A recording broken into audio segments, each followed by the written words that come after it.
Hello again. Back with the SMCR. Almost 600 miles on it. Gonna be going in for an oil change this week. I'd rather be out riding, but we're getting close and I don't want to go way over, which would be easy to do. And have there be any issues with them saying it's too past, anything like that. I found a couple bags. These are old bags I had off a 13 F800 GS. That was a fun bike, but it was kind of tame. Went off-road, did some things you probably weren't supposed to do with it, but my buddy let me drive his 950 Adventure R, and that just totally ruined that bike. When you got a V-twin dirt bike, and then he also had a 950 Enduro R, which is really a V-twin dirt bike, and so that's why I kind of like these things. It's like a little baby brother. The 990 SMR, another friend had one of those, let me ride it. That's a blast too. So yeah, I'm only gonna run the back one. The front one, it would work, but the bump in the tank takes away the volume and stuff on it, so covers up the key also. That one just clips on with some little clips hooked to the strap. I already unhooked it. You can just pull it off. That's how that works. I got some tools in there just to make sure. Under the seat, it's got some good info about your settings for clickers. Info. But that's all you get, info. No tools, nothing like that. I think I already said I tried to see if the adventure seat would sit on there. It doesn't.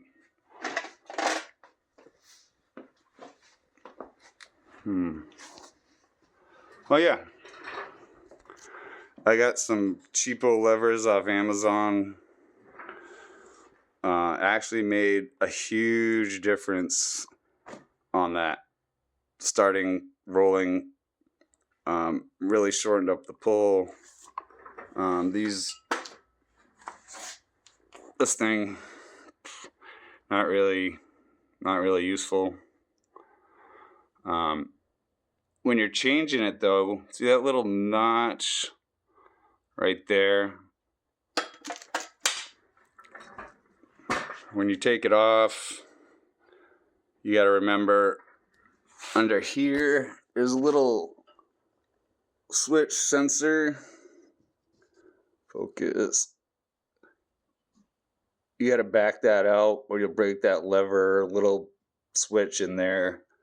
That'll, I don't know if that's expensive to replace, but makes life easier if you just remember to back that out. I don't mind buying Amazon stuff for this bike because it is an inexpensive bike. I say that, but not out the door. Secondhand market. These will be, I'm sure, people will be wanting to get a lot more for them, but they're just not expensive. I put the brake lever on too. Everything's soft. I mean, it's nice. Shiny orange. Might as well. Says little 390. They are the part that fits a 24-25 Duke.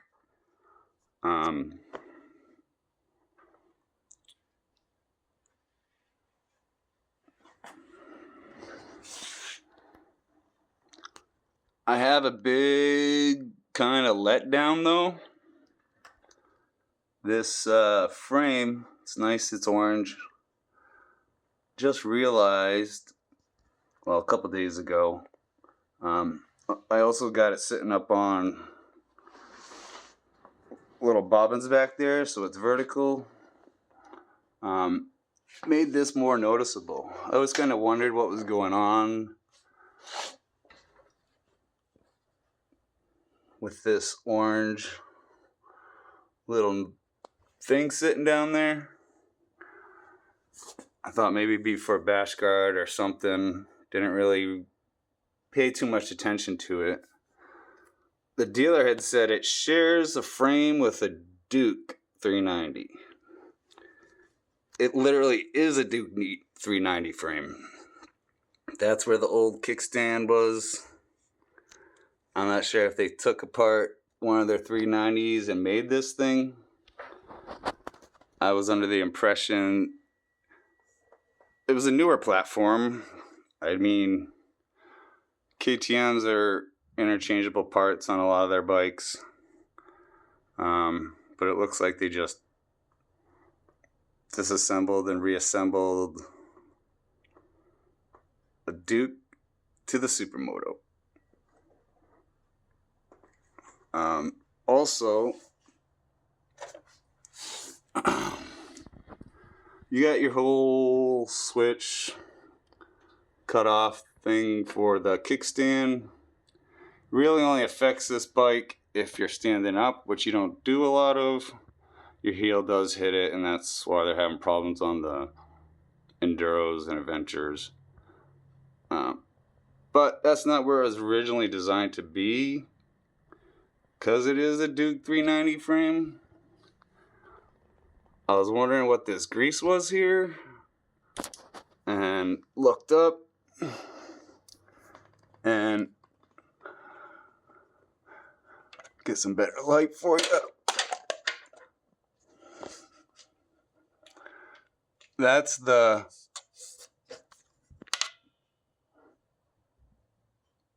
kickstand switch wiring. It runs right against the shifter. They greased it so it would, I guess, slide better. I didn't see anything in the manual about how often you're supposed to grease this thing. Seems kind of hokey. But yeah, it goes, because it used to probably hook up right here on the Duke kickstand. So now it runs down, up and over, and down to your switch. Probably gonna try to figure out a way to just bypass that, pull that whole thing out of there. Can't imagine that's gonna last long. I don't know how much it actually moves the friction, or if you're just supposed to keep greasing it, but I don't know. That kind of inhibits any sort of bash guard. The ones for the Enduro or the Adventure are probably going to hit that thing. You look on the website, there's no picture that looks like this. It all shows a new, totally different frame on it. They also say the fine print that it could vary from the actual production models. So I don't know if that means things they just rebuilt counts. I was going to show you a couple other things. I talked about getting these bar ends. That's the right part number they have. The one you take off is flat.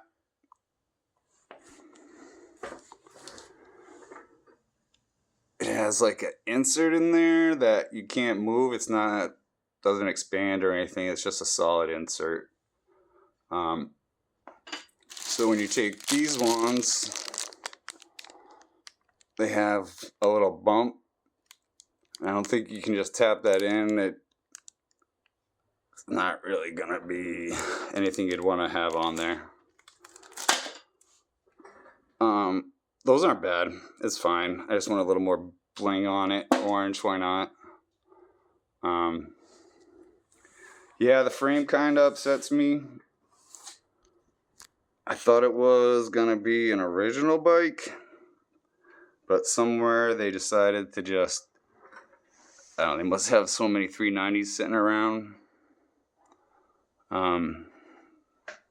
When it sits overnight, sometimes the battery gives me a low warning, and I don't know if it's because it's an old battery that's been sitting around a long time, and they really just took apart everything.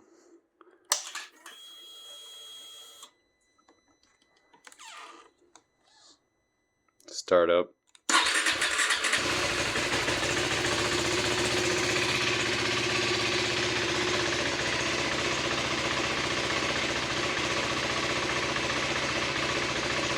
That's a cold start.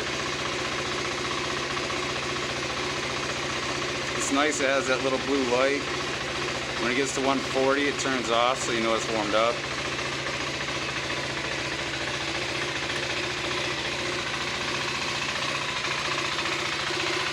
It always starts better when it's standing up. When it's on the kickstand, sometimes it takes 2 or 3 times for it to actually want to go. Yeah, when it's standing up, it starts right up.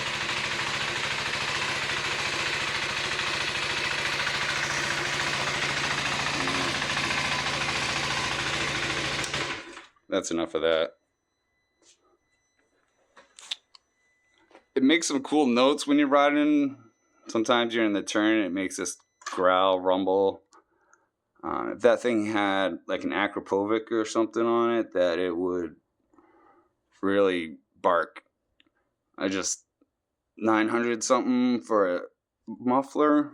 It's a little expensive when it's 8 or 9% of the cost. They are $5,500, but there's always out the door fees and all that stuff that you just can't get away with buying things these days. You got taxes, you got administrative fees, title, registration, easily $1,500 or so extra tax for, you know, importing it. But I still like the look of it. It's still fun to drive. Can't wait to get an oil change and start really racking up some miles on it. Probably gonna try to get some riding video just so you can hear what it sounds like. Yeah. A little disappointed in the frame. Maybe more than a little disappointed. Oh, I was gonna talk about, it's always a good idea. Go down to your Kinko's, get a manual printed out, have them bind it up. Costs like $37. They wasn't too many years ago you had to buy their digital version for like $60 for a disc, and they gave you a book. Now it's the opposite. You get a barcode scanner thing, and then you get your manual. But it's always easier to have that.